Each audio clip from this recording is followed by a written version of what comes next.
পত্নীতলা উপজেলার নজিপুর বাসস্ট্যান্ডে আসন্ন ত্রিবার্ষিক বণিক কমিটির নির্বাচনকে কেন্দ্র করে উত্তেজনা দেখা দিয়েছে। বাজার ও সড়কগুলোর পোস্টার, ব্যানার ও ফেস্টুনে ভরে গেছে। মোট 1248 ভোটারের মধ্যে 9টি পদে প্রতিদ্বন্দ্বিতা করেছেন 32 জন প্রার্থী।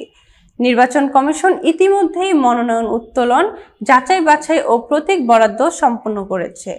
প্রতীক পেয়ে প্রার্থীরা ভোটারদের কাছে প্রতিশ্রুতি দিচ্ছেন ব্যবসায় উন্নয়ন, নিরাপত্তা বৃদ্ধি এবং বাজারের নতুন সুযোগ সুবিধা নিয়ে। ভোটাররা বলছেন, যাকে ভোট দেবেন তার কার্যক্রমই বণিকদের মান উন্নয়নে সহায়ক হবে। নির্বাচন কমিশনার আবু হেনা মোস্তফা কামাল জানান, ভোটারকে সুষ্ঠু ও নিরপেক্ষ করতে উপজেলা নির্বাহী কর্মকর্তা, পুলিশ ও সেনাবাহিনীর সহযোগিতা নেওয়া হয়েছে। এছাড়া ভোট কেন্দ্রগুলো পুরোপুরি সিসি ক্যামেরার আওতায় রাখা হবে।